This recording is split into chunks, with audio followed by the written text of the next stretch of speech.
নমস্কার। প্রণাম সবাইকে। আজকে আসছি এর পরের অংশে।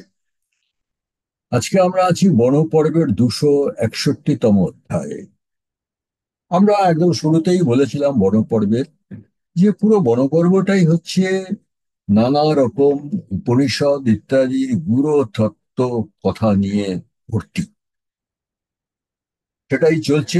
আগের দিন আমরা দেখেছিলাম ধর্মব্যাদ এবং কৌশিক ঋষির মধ্যে দেহতত্ত্ব, অনেক জটিল তত্ত্বর কথাবার্তা। আজকে আমরা এসেছি একটা অন্য জায়গায়, 261তম অধ্যায়। এখানে একটু ভূমিকা লেখা আছে। পুরাকালে মুদগল নামে এক মহান ঋষি ছিলেন। এই মুদগল ঋষির কথা নাম অনেকেই শোনা থাকবে। এতই মহান ঋষি ছিলেন যার পুণ্যকর্ম ফলে সশরীরে স্বর্গে যাওয়া নিশ্চিত ছিল। মানে দেবতারাই বলেছিলেন যে আপনি কর্মজীবনের শেষে সশরীরে স্বর্গে আসবেন। এবং তার কর্মজীবনের শেষে বিমানে চড়ে এক দেবদূত এলেন তার সামনে, তাকে সশরীরে স্বর্গে নিয়ে যাওয়ার জন্য। স্বর্গে যাওয়ার জন্য তো সবাই ব্যস্ত থাকে, কিন্তু ঋষি মুদগল তার কাছে জানতে চাইলেন যে স্বর্গের সুখই বা কি, আর স্বর্গবাসের দুঃখ কষ্ট অসুবিধেই বা কি। ঋষি মুদগল একটা মূল প্রশ্ন তুলে দিলেন তার কাছে। আমরা সবাই জানি স্বর্গ সুখ, কিন্তু স্বর্গেও যে দুঃখ কষ্ট পড়ে সেইটা ঋষি মুদগল জানতে চাইলেন। এবং তিনি বললেন যে এটা জানার পরেই তিনি স্বর্গে যাবার সিদ্ধান্ত নেবেন। স্বর্গবাসের সুখ দুঃখ ইত্যাদি সম্বন্ধে অনেক কথা বললেন। সেখান থেকে কয়েকটা শ্লোক আমরা এখানে পাঠ করব। সেই দেবদূত বললেন, উপরিষ্টাৎ অসৌ লোক ইয়ং সরিতি সঙ্গীতা ঊর্ধ্ব। বলে ঊর্ধ্বগ নামে যাকে স্বর্গলোক বলে, তাই মর্ত থেকে অনেক ঊর্ধ্বে স্থাপিত।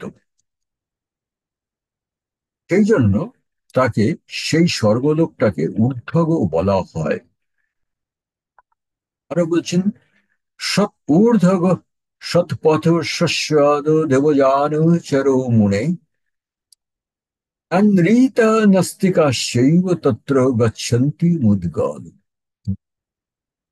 এই স্বর্গের পথ অতি উত্তম, সেই পথ, সেখানে সবাই বিমানে চড়ে যাতায়াত করে। আরো বলছেন, নন্দ্রীতা অসত্যপরায়ণ নাস্তিকাশ্চৈব, নাস্তিকেরা তত্র গচ্ছন্তি, তারা সেখানে যেতে পারে না। আচ্ছা, এখানে স্বর্গলোক বলতে কি বোঝাচ্ছে সেটা এখানে আস্তে আস্তে বেরিয়ে আসবে। স্বর্গলোক বলতে এখানে যেখানে শুরু হলো ওই বর্ণনাটা, সেটা হচ্ছে আমরা যাকে সাধারণত স্বর্গলোক বলি, অর্থাৎ যেখানে দেবরাজ ইন্দ্র থাকেন এবং অন্যান্য নানা রকম দেবতারা থাকেন। আমরা এটাও জানতে হবে, মনে রাখতে হবে যে মর্ত্যলোকের উপরে কিন্তু অনেকগুলো লোক আছে। স্বর্গলোকেরও অনেক স্তর আছে, তার উপরে আরো অনেক অনেক অনেক লোক আছে। তো এখানে সেই স্বর্গলোকের কথা হচ্ছে যেখানে দেবরাজ ইন্দ্র রাজত্ব করেন। এখানে মৃত্যুর পরে আমাদের আত্মা যদি পুণ্য থাকে সেখানে চলে যায়। সেই স্বর্গলোকের কথা হচ্ছে, অন্য কোনো জায়গার কথা হচ্ছে না। এটার কথা তো উনি বললেন মুদগল, যেটা মর্ত্য থেকে অনেক ঊর্ধ্বে স্থাপিত। সেখানে সবাই বিমানে চড়ে যাতায়াত করে এবং অসত্য পরায়ণ নাস্তিকেরা সেখানে যেতে পারে না। আরো বলছেন, কালে সেখানে যেতে পারেন ধর্মাত্মান যথাত্মান সন্তা দন্তা বিমৎসরা দান ধর্মরতা মর্ত্যা শূরস্যাহ লক্ষণা।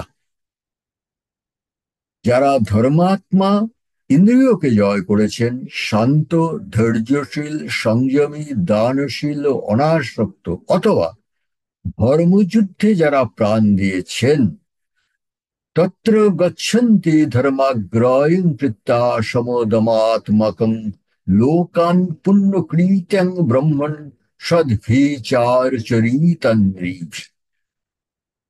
সব লোকেরাই সেখানে যায়, এইসব পুণ্যবান সৎপুরুষ লোকেরাই সেখানে যেতে পারে। এটা গেল কে সেখানে যেতে পারে, আর কে সেখানে যেতে পারে না, সেটা তো এর আগের শ্লোকে বলা হয়েছে। আর সেখানে কারা থাকে সেটাও বলছেন দেবদূত। দেব সধ্যস্তথা বিশ্বে তথৈব চ মহর্ষয় যামাধমাস্য মুদ্গল্য গন্ধর্বাবে অক্ষরস্তথা। সেখানে থাকেন দেবতা, সাধ্যা, বিশ্ব দেবতা, মহর্ষিরা, জামা, ধামা, গন্ধর্ব এবং অপ্সরারা, এবং তাদের সবার আলাদা আলাদা দীপ্তিমান লোক আছে। অর্থাৎ শ্রেণীর দেবতাদের, গন্ধর্ব, অপ্সরাদের আলাদা আলাদা জায়গা আছে। এইটাকে মনে রাখতে হবে। দেখা যাচ্ছে এই স্বর্গলোকেও কিন্তু শ্রেণী ভাগ এবং আলাদা আলাদা লোকের আলাদা আলাদা কলোনি আছে। এবং আরো বলছেন, দেবনিকয়ানং পৃথক পৃথক অনেকশ। এই ধরনের অনেক আলাদা আলাদা লোক আছে, এবং সবই স্বর্গলোকের মধ্যে। আর সেই লোকগুলো কিরকম? লোক মানে সেই জায়গাগুলো, ভাস্বন্ত কাম সম্পন্না লোকাস্তেজময়া শুভা। সেই আলাদা আলাদা দীপ্তিমান লোক আছে, যেসব লোক মঙ্গলময়, তেজময়, আর সকল রকম সুখের আকর। এইসব জায়গাগুলো লোক তেজময় আর শুভা, সকল রকম শুভ মঙ্গল জিনিস সেই জায়গাটা। এটা গেল একটা কারা থাকে, সেখানে যেতে পারে না, ইত্যাদির বর্ণনা। আরো বলছেন সেখানে আরো কি সুবিধে আছে। খুত পিপাসে ন গ্লানির্ন শীতষ্ণ বয়ং তথা বীভৎসম অশুভং বাপি তত্র কিঞ্চিন্ন বিদ্যতে। সেখানে ক্ষুধা, পিপাসা, গ্লানি, অতি শীত বা অতি গ্রীষ্ম নেই,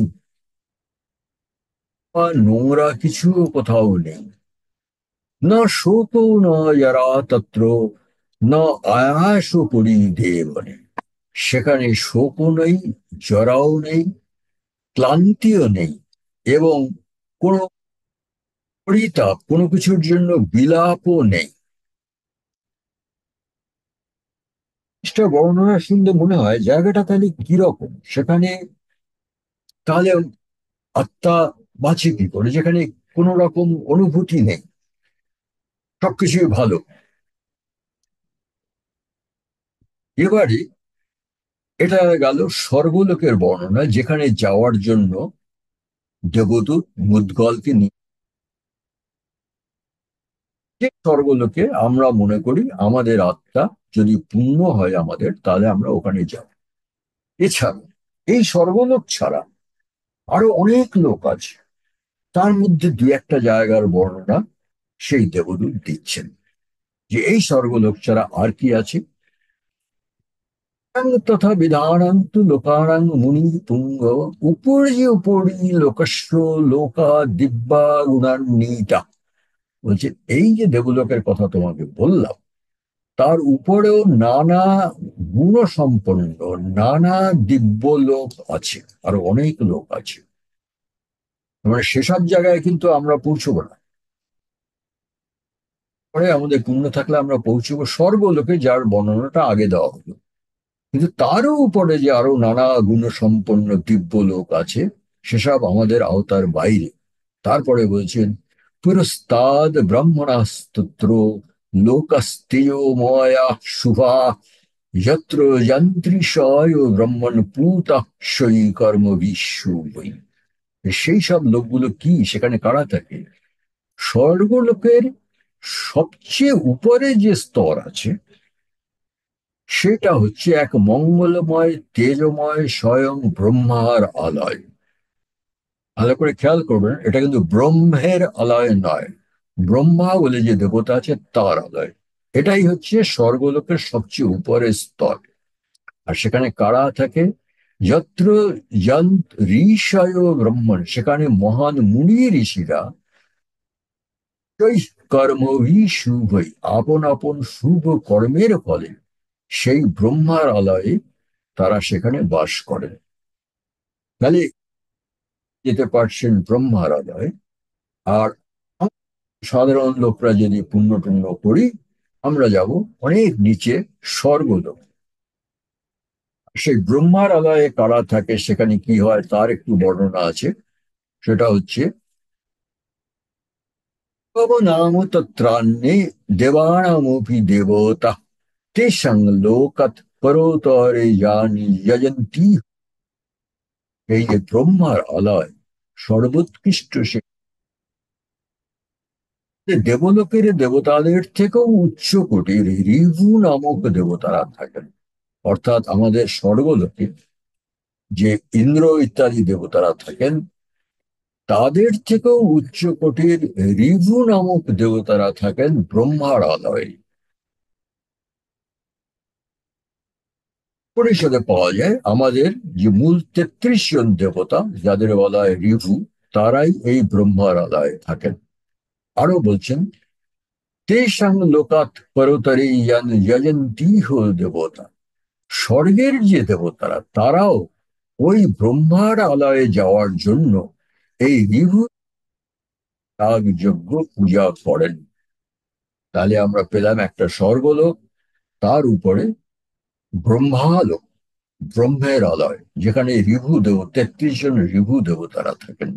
এবং এই স্বর্গের দেবতারা ঋভু দেবতার ওদেরও পূজা অর্চনা করেন, যদি ওই ব্রহ্ম যাওয়ার একটু চান্স পাওয়া যায় তার জন্য। আরো বলছেন সেই ঋভু দেবতারা কিরকম তাও বলা হচ্ছে। স্বয়ং প্রভাস্তে ভাষ্যন্ত লোকা কমদুঘা পরে, সেই ঋভু তারা নিষ্কাম, তারা নিজ নিজ প্রভায় ভাস্কর, নিজের প্রভাতেই তারা জ্যোতির্ময়। আরো বলছেন, ন বর্তয়ন্ত আহুতিভিতে প্রাপ্য অমৃত ভোজন, তাদের আহুতি ভোজন বা অমৃত পানের প্রয়োজন পড়ে না। এখানে একটা কথা জানা দরকার, এই যে মর্তে যে যজ্ঞ করা হয়, যজ্ঞে যে আহুতি দেওয়া হয়, নানা রকম খাদ্য বা ঘৃত যে আহুতি দেওয়া হয়, এর আমাদের বেদ উপনিষদ অনুযায়ী এর দেওয়ার কারণটা হচ্ছে, বেদ থেকে এসে অগ্নি সেই খাদ্যটাকে বহন করে অগ্নির শিখা বা তাপশক্তির হিসেবে অগ্নি সেটাকে স্বর্গলোক অব্দি, উপরে ঊর্ধ্বলোকে নিয়ে যায়। নিয়ে যায় কাদের কাছে? সেই দেবতাদের কাছে। তাহলে দেবতারা কিসের উপরে বেঁচে আছেন? এই মর্ত তাদের নামে যে আহুতি দেওয়া হচ্ছে, সেই আহুতি ভোজন করে। এই ভোজন শব্দটা একটু ব্যতিক্রমী। আবার এটাও বেদে উপনিষদে আছে, দেবতারা ভোজন করেন না। আমরা যেরকম ভোজন করি, ওনারা ভোজন করেন না, ওনারা আহুতিটা গ্রহণ করেন। আর ওনারা অমৃতও পান করেন অমরতা লাভ করার জন্য। এখানে এই দেবদূত বলছেন, ব্রহ্মার আলয়ে যে বিভু দেবতারা আছে, তাদের কিন্তু আহুতি বা অমৃত পানের প্রয়োজন পড়ে না। আরো বলছেন, তথা দিব্য শরীর আস্তে নচ বিগ্রহ মূর্তয়, তাদের দেহের কোনো বিশেষ আকৃতি নেই, কিন্তু তারা হচ্ছে দিব্য জ্যোতির্ময়। তাদের দেহের কোনো লম্বা চওড়া চ্যাপ্টা কোনো আকৃতি নেই, কিন্তু একটা আলো দেখা যায়। এটাই হচ্ছে তাদের উপস্থিতি, এটা থেকেই বোঝা যায়। আরো বলছেন সেই ঋভু দেবতাদের সম্বন্ধে, ন কল্প পরিবর্তেষু পরিবর্তন্তি তে তথা, অর্থাৎ কল্পান্তরেও এই ঋভু দেবতাদের বিনাশ হয় না। আমরা আগে দেখেছি, ১০০ ১,০০০ চতুর্যুগের পরে যখন সৃষ্টি ধ্বংস হয় কল্পান্তরে, তখন কিন্তু তো স্বর্গলোক, অসুর, গন্ধর্ব সবই বিনষ্ট বিলুপ্ত হয়ে যায়। আর এখানে বলছে কিন্তু কল্পান্তরে এই যে ঋভু দেবতারা যারা ব্রহ্মার আলয় আছেন, তারা বিনষ্ট হন না, তারা যেখানে ছিলেন সেখানেই থাকেন। আরো বলছেন, দেবানামপি মৌদ্গল্য কাঙ্ক্ষিতাশা গতি পরা। মৌদ্গল্য, স্বর্গের দেবতারাও সেই ব্রহ্মার আলয়ে সেইখানে পৌঁছবার আকাঙ্ক্ষা করে, কিন্তু দুষ্পাপ পরমা সিদ্ধগম্মা কাম বিচরি, কিন্তু একমাত্র কামনাহীন পরম সিদ্ধ যারা, তারাই সেই দুষ্প্রাপ্য লোকে যাওয়ার সুযোগ পায়। স্বর্গের সেই দেবদূত বলছেন, এতৎ সর্ব সুখং বিপ্র লোপ নানাবিধাস্তথা গুণ। এই হলো স্বর্গের নানাবিধ সুখ আর নানাবিধ গুণ তোমাকে বললাম। এবারে উনি বলছেন, প্রক্তাস্তে দোষানপি নিবোধ। এবার স্বর্গের দোষের কথা বলছি, শোনো। দোষ মানে অসুবিধেটা কি, স্বর্গবাসের অসুবিধেটা কি সেটা শোনো। তখন এটা খুব ইন্টারেস্টিং, কারণ আমরা কিন্তু স্বর্গবাসের আবার অসুবিধে এটা আমরা কখনো চিন্তাই করি না, কিন্তু এখানে ব্যাসদেব খুব পরিষ্কার করে বুঝিয়েছেন অসুবিধেটা কি। উনি বলছেন, কৃতস্য কর্মণস্তত্র ভুজ্যতে যৎ ফলং দিবি। অর্থাৎ মর্তে করে যাওয়া কর্মের মূলধন নিয়েই স্বর্গ সুখ ভোগ করা যায়। সেটা তো বুঝলাম, সেটা আগেও শুন। চান্যত ক্রিয়তে কর্ম, ওখানে গিয়ে আর কোনো নতুন কর্ম করা যায় না। মূলচ্ছেদ ভুজ্যতে, শুধু যে কর্মের মূলধনটা আমি জোগাড় করেছি মর্তলোকে, সেই মূলধনটা ভাঙিয়ে ওখানে থাকা যায়, ওখানে গিয়ে নতুন কর্ম করা যায় না। আমি যদি ভাবি যে ওখানে গিয়ে আমি আরো কিছু ভালো কাজ করব, সে কর্মের কোনো সুযোগ ওখানে নেই। যেটা বারবার বলা হয়েছে, কর্ম করতে হবে মানুষকে এই পৃথিবীতে বসে। যা কিছু কর্ম করতে চাও তুমি পুণ্য, সবই মর্তলোকে বসে করতে হবে। মর্তলোক থেকে তুমি যদি একবার বেরিয়ে যাও, তাহলে কিন্তু আর কর্ম করার আর কোনো সুযোগ নেই। এটা ব্যক্তিগতভাবে আমার তো মনে হয়েছে খুবই অসুবিধাজনক। কারণ ওখানে গিয়ে যদি আমাকে অলস বসে থাকতে হয়, আর কোনো কর্ম করতে পারবো না, তাহলে তো খুবই মনে হচ্ছে বোরিং, সময় কাটবে না। এবারে মুদ্গল এই দেবদূত আরো বলছেন, তো অত্র দোষ শান্তে পতনং যৎ। উনি বলছেন, আমার মতে, মানে দেবদূতের নিজের মতে, সবচেয়ে বড় দোষ বা সবচেয়ে বড় অসুবিধা হলো স্বর্গবাসের শেষে আবার অনিবার্য পতন। এইটা একেবারে চোখে আঙুল দিয়ে দেখিয়ে দিয়েছেন ব্যাসদেব। স্বর্গবাস তো চিরকাল হবে না, স্বর্গবাস তো এককালে শেষ হবে, তখন তো পতন হবে আবার এই পৃথিবীতে। এবং ব্যক্ত মনস্কারং পতনং যাচ্ছ উৎকল। হে একবার অভ্যস্ত হয়ে গিয়ে এখান থেকে আবার পতন অবশ্যই।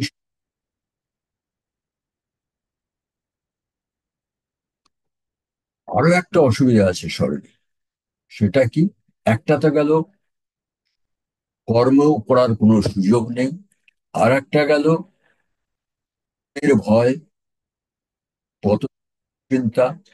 আরো একটা অসুবিধা আছে কি, অসন্তোষ পরিতাপ দৃষ্টিবা দীপ্ততর শ্রীয় যৎ ভবত্বরে স্থানে স্থিতানাং তৎ সুদুষ্করম। উনি বলছেন, স্বর্গের তো অনেক শ্রেণী আছে, নিচে উপরে নানা লোক আছে, এটাকে বলেছেন। এবং যারা উচ্চস্তর আছে, উচ্চস্তর চলে আছেন, তাদের দীপ্তি, তাদের শ্রী দেখে যারা নিম্নতর স্থানে আছেন তাদের মনের ক্ষোভ, অসন্তোষ, এ বর্ণনা করাও কঠিন। শ্রেণীভাগ থাকে, তাহলে সেই যে মনের মধ্যে একটা দেশ, ক্লেশ, ঈর্ষা, সেটা তো মর্তেও আছে, স্বর্গেও আছে। আমরা এখানে যেরকম আমার পাড়ায় যার অনেক টাকা পয়সা আছে তাকে দেখে আমার সবসময় তাহলে আর লাভটা কি হলো? আরো বলছেন দেবদূত, সংযমস্য পততাং রজসা চ প্রদর্শনম। সময় রজগুণের প্রভাবে চেতনা ও বুদ্ধি লুপ্ত হয়ে যায়। বারবার বলেছে, আত্মার ঊর্ধ্বগতিতে কিন্তু চেতনাটা থাকে।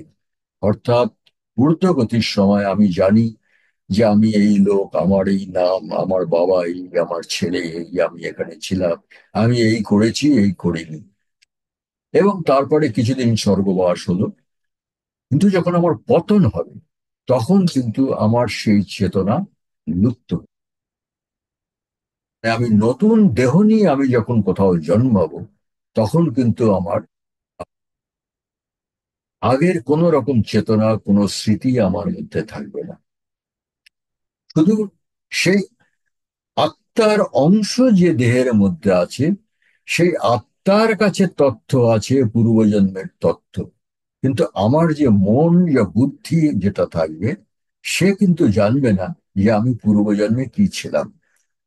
এটা একটা ঘটনা যে ঊর্ধ্বগতি চৈতন্যময়, কিন্তু নিম্নগতি হচ্ছে অচেতন। এবারে বলছেন, প্রম্লানেষু চ মল্লেষু তত পিপতীশ্বরে ভয়ম। যখন গলার মালা শুকিয়ে আসে, এটা বলে যে স্বর্গের গলা, সবারই গলায় মালা থাকে, ফুলের মালা, কিন্তু সেই ফুল কখনো শুকোয় না। কিন্তু দিন যখন শেষ হয়ে আসে, তখন সেই মালা শুকিয়ে আসে। এবং স্বর্গবাসীরা যখনই দেখে যে আমার গলার মালা শুকিয়ে এসেছে, তখনই তার মনে প্রতি ঈশ্বর ভয়ম, তার মনে পতনের এক ভয় তখনই তার মনে শুরু হয়।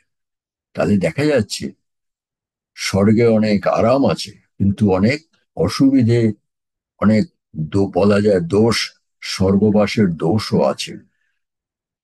এইসব শুনে এবারে মুদগল বললেন, উনি যখন স্বর্গবাসের সুবিধে অসুবিধে দুটোই শুনে তারপরে মহানস্তসু অমি দশাস্তায় সর্বস্ব কীর্তিতা নির্স্তন্য লোকং তং প্রবদস্যুমে। বললেন, স্বর্গবাসের শেষে মহা দুঃখের দোষের কথা তো বললেন, শুনলাম।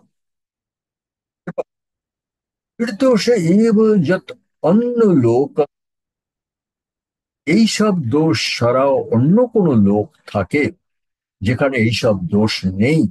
তাহলে সেই লোকের কথা একটু বলুন তো, সেটা কোন লোক, সেটা কিরকম জায়গা? তাহলে তখন সেই দেবদূত বললেন, খুব একটা জায়গা আছে যেখানে যেতে পারলে এইসব দোষগুলো, তখন উনি বলছেন, ব্রহ্মপদরাত ঊর্ধ্বং তদ বিষ্ণু পরমং পদম শুদ্ধং সনাতনং যতি পরম ব্রহ্মেতি যত বিদু। তখন দেবদূত বললেন, স্বর্গের উপরে ব্রহ্মার লোক, ব্রহ্মার আলয়ের অনেক ঊর্ধ্বে আছে পরম বিষ্ণু লোক, যে জায়গাটা শুদ্ধ সনাতন জ্যোতির্ময় এবং পরম ব্রহ্মলোক নামে সবার কাছে বিদিত। এই হচ্ছে ব্রহ্মলোক, যেটা হচ্ছে শেষ, যেখানে সব সাধু মুনিরা যেখানে পৌঁছবার কথা ভাবছেন। এবং সেই কথা উনি বলছেন, ন তত্র বিপ্র গচ্ছন্তি পুরুষা বিষয়াত্মকা। সব লোকেরা গুণ বা বিষয়াত্মক, তারা ন তত্র গচ্ছন্তি, তারা ওখানে যেতে পারে না। বিষয়াত্মক কথাটা একটু বুঝতে হবে। বিষয়, আমরা যারা এই পৃথিবীতে আছি, আমরা যে বিষয় আশয় নিয়ে আছি সে কথাটা হচ্ছে না এখানে। এখানে হচ্ছে আমাদের যে জীবনের মধ্যে অনেকগুলো বিষয় আছে, বিষয় আমাকে, আমি অমুক চন্দ্র তমুক, আমার কতগুলো বৈশিষ্ট্য আছে, যে বৈশিষ্ট্য আমাকে লোকে চেনে। আমি যদি শুদ্ধ সাধনা তপস্যার দ্বারা সেই বৈশিষ্ট্যর উপরে চলে যেতে পারি, যখন আমাকে আর কোনো বৈশিষ্ট্য দিয়ে বর্ণনা করা যাবে না, মানে যখন আমি হয়ে যাব নির্গুণ, মানে আমাকে বোঝাবার মতো কোনো বিশেষণ নেই, সেই সব লোকেরা যারা বিষয়াত্মক, আর কারা, যারা দম্ভ, লোভ, মোহ, ক্রোধ, মোহ, দ্রোহী, যারা দম্ভ, লোভ, ক্রোধ, বিদ্বেষ, মোহের অধীন,